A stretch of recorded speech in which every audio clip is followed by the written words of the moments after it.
Statele Unite sunt o putere mondială și orice schimbare în politica lor internă influențează lumea.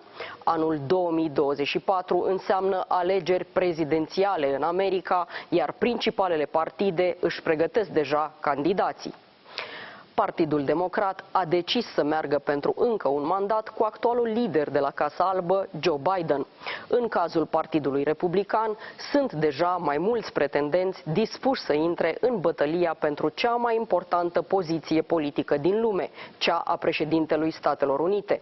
Donald Trump nici nu concepe să nu fie din nou reprezentantul republicanilor la alegerile de la anul, doar că între timp bătălia pentru candidatul final încă se duce. Steve Clemons este unul dintre cei mai experimentați jurnaliști politici din SUA. Discutăm împreună despre cum arată o campanie electorală esențială pentru democrațiile lumii. Sunt Cristina Cileacu, începe Pașaport diplomatic.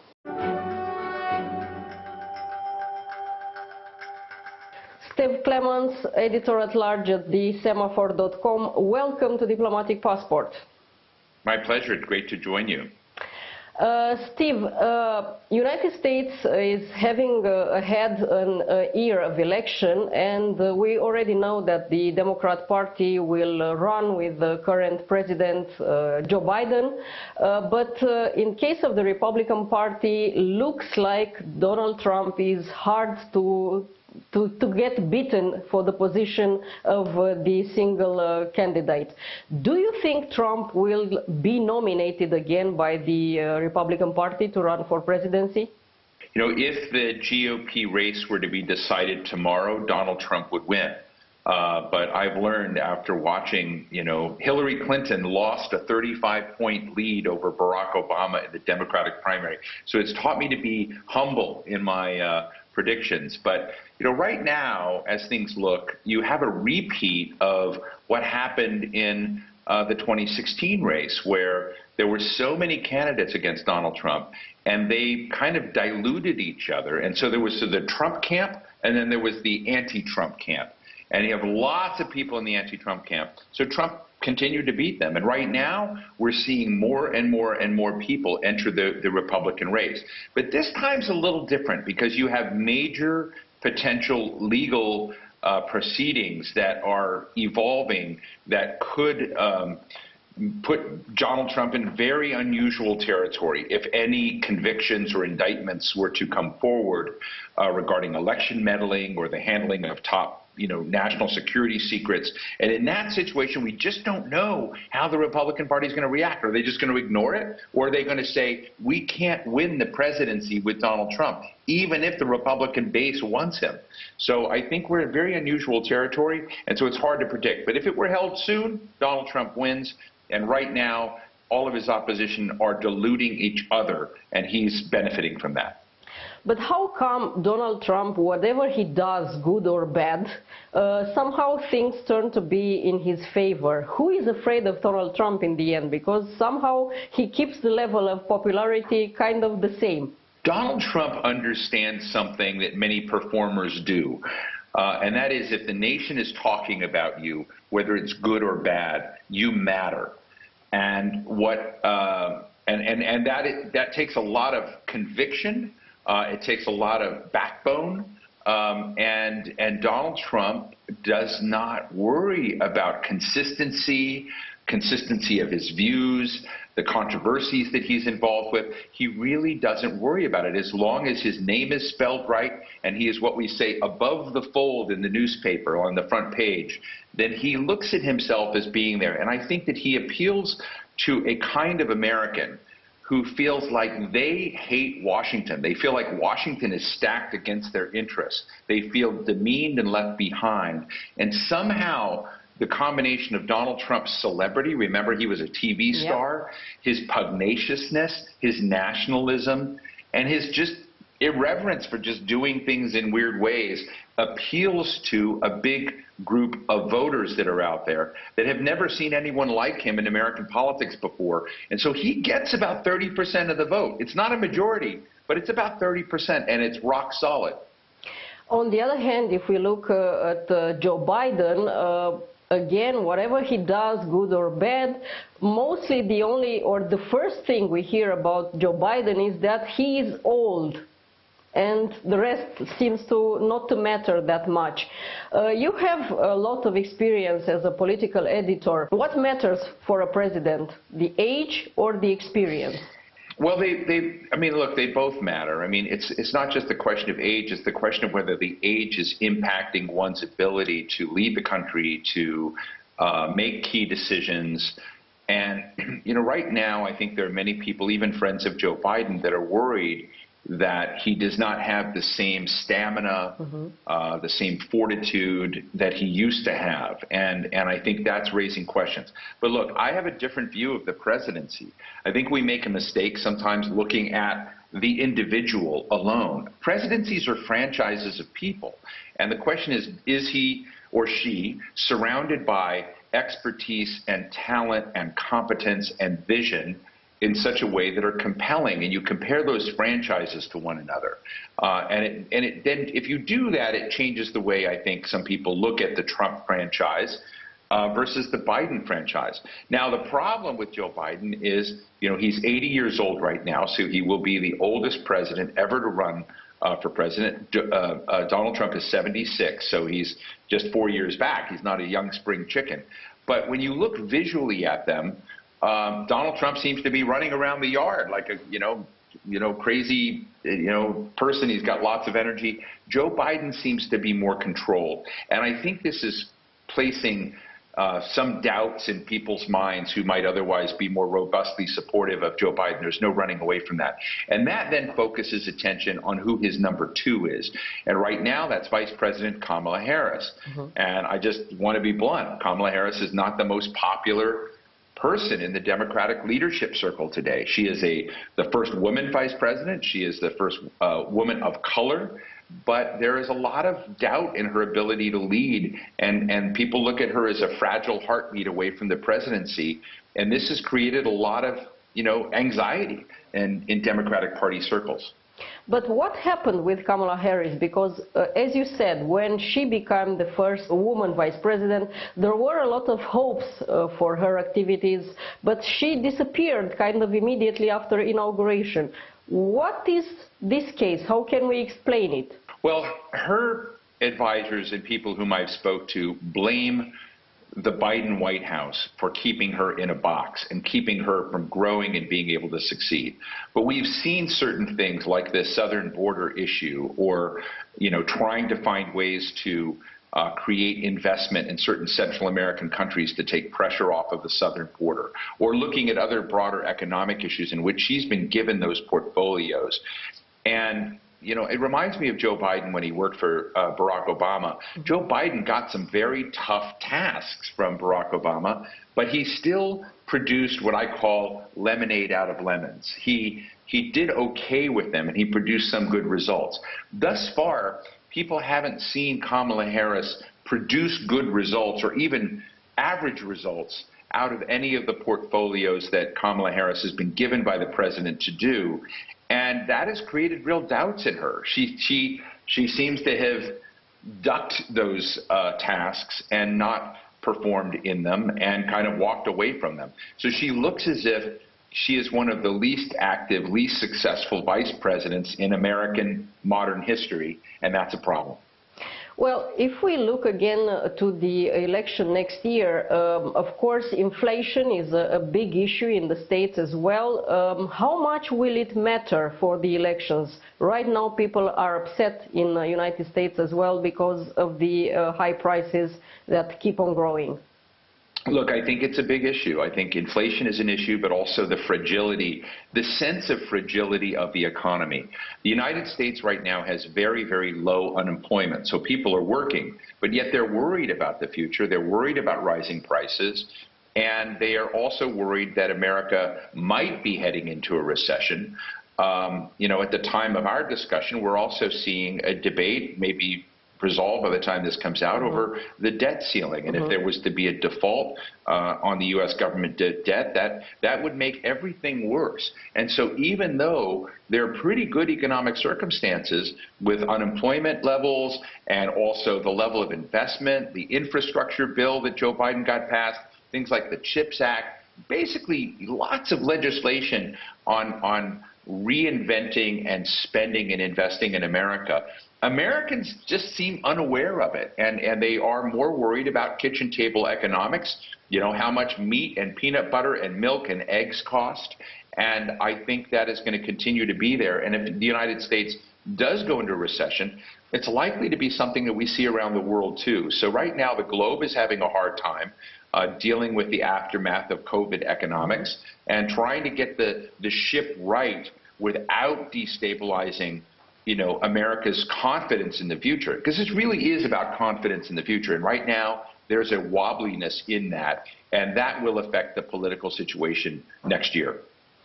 Another big issue in the United States is the right to have a gun, which turns apparently to the right of killing by will, especially in schools and shopping malls. Do you think someone can ever solve this problem in the United States? Look, it's a really big question. It's going to be tough. We see a patchwork approach. So for me, I don't believe that Americans have the right to have weapons of war in their possession. I don't believe the Constitution says you can have a tank that blow up people, right? You can't have an assault rifle and attack people. But right now, assault rifles are permitted in many parts of the country. What gives me a little bit of hope is an interesting case in Illinois, where Illinois moved to ban assault rifles. This went to the Supreme Court of the United States, which is now dominated by conservative judges, and they did not move to overturn that assault rifle ban in Illinois. At the same time, you have in places like Tennessee moves to give people even more gun rights, to allow everyone to carry concealed weapons who is of adult age. And you've got a kind of patchwork in the United States on gun rights. And I think right now, we're going to see some states begin to move forward these bans on weapons of war, where you have fast action, you know, ammunition clips that can kill vast numbers of people in a very short period of time, versus other states, you know, like Texas, where you're seeing tragedy after tragedy after tragedy. And so I hate to say it, but what is not working is we're right now in the United States, at the point you and I are talking, we have over 400 mass killings, which means over 4 people died in a killing. So that's a real problem. So we don't seem at this point to be responding to the tragedies.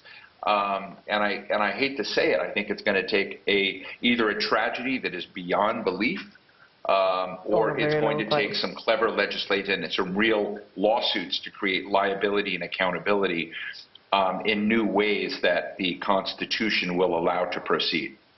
Speaking about weapons of war, of course, we have a war in Europe, and the United States, with Joe Biden administration, is backing up Ukraine in this war that Russia started illegally. Do you think if America will have a change at the level of the presidency, this support will remain? I think it will erode a little bit. I think that Joe Biden and his team have been robustly supportive of Ukraine, both in weapons, although they've not given them everything they wanted, but they've given a lot. Also with major, financial support. And I think that will continue as long as the administration comes in. And I think that Republicans overall in the Congress remain supportive of Ukraine. But if there is a change in leadership to a more populist president, then that's going to put pressure on those accounts, because there is a growing worry that this is going to become a forever war, that will become something that continues to draw down. Right now, the United States is, wrestling with itself over expenditures and investment, and it's going to be, and there's a growing chorus of people on both the right and the left, both sides, honestly, that don't see these kinds of wars as things that America should be engaged in, and they see them as distractions from, America's core interests. There's a strong disagreement with that, but I think it would be naive to think that there isn't pressure on America's support for Ukraine. One idea that is, let's say, spread around by Viktor Orban, the Hungarian leader, is the fact that Ukraine help should be stopped, and instead, in order to have peace in Europe, Russia and the United States must be at the table of negotiation. Is that the case? I think that Viktor Orban is always interesting with regard to where his real sentiments lie. It's complicated. His sentiments mostly lies in Russia. Yeah, his sentiments mostly lie in Russia, and he's a NATO ally. So it's a complicated road with Viktor Orban. I think that Viktor Orban is not a neutral player. I don't really respect or listen to his voice in these matters. I look at him as compromised. He is an authoritarian autocrat, wannabe, and I worry about the future of Hungary. And I would, if I were European, or if I also question, Hungary's role in NATO. But that said, if Viktor Orban, can't step back and see what the invasion of a sovereign territorial line like Ukraine means to him, how does he look at his own sovereign territorial line in Hungary? I think that would be the question that Viktor Orban should have a discussion with his citizens about. That said, I think broadly Ukraine and Ukraine's future is going to be a complicated one. Ukraine, I agree with people, has to decide what it's willing to accept and not accept in terms of a potential negotiated end to this horrible conflict in which hundreds of thousands of people have possibly died and perished, and others have just had such anguish in this. But I think in that situation, if you're not going to have a forever war, both sides are going to have to come to that. And I think right now, given the fact that the United States and other allies in Europe have invested so heavily in this, basically, I think it's very important that Ukraine not be left alone in negotiations, that it have muscle and money and support and commitment behind it, so that Russia does not look at Ukraine as left alone in terms of those negotiations. So in that sense, I don't mind the U.S. being involved in that, but Viktor Orban should not be the architect of a deal. Definitely. The worst case scenario for the planet is to see that China is making some moves towards Taiwan. What will happen then with the attention of the United States? Will it be focused still on the war in Ukraine, or it will move completely towards Indo-Pacific area? Taiwan is important into the world. It contributes major semiconductors. It's a democracy. It's a small nation. We recognize China. I think it's important to give Taiwan the wherewithal to defend itself and to create great costs for China should it try and invade. And I think that's one of the debates right now is, does Taiwan have the capacity to inflict deterrent pain on China were it to invade? The issue I think we have to remember is that Taiwan's stability for many decades has depended upon strategic ambiguity between China and the United States. And there seems to be this rush to end that ambiguity.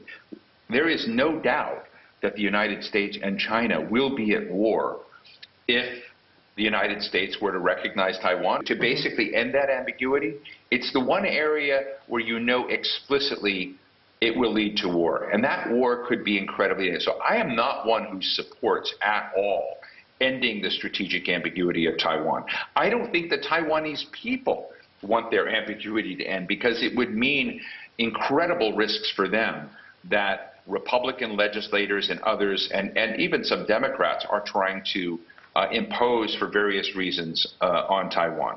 Look, there's a diversity of view and perspective out there, but I basically believe that right now you've got questions about arming Taiwan, support that. I don't agree with moving to create the next world war over Asia, over Taiwan. I think it would be incredibly reckless. It would create a global depression. China is the United States' largest trading partner in the world. We need to de-risk the relationship when it comes to AI, quantum, and other technology areas where the U.S. and the West are either at parity or behind China and need to invest in those areas and be smarter about our economic future. But planning for another hot kinetic war in Asia, I think, is insane. Stephen Clements, editor-at-large of thesemaphore.com. Thank you so much for this interview. My pleasure.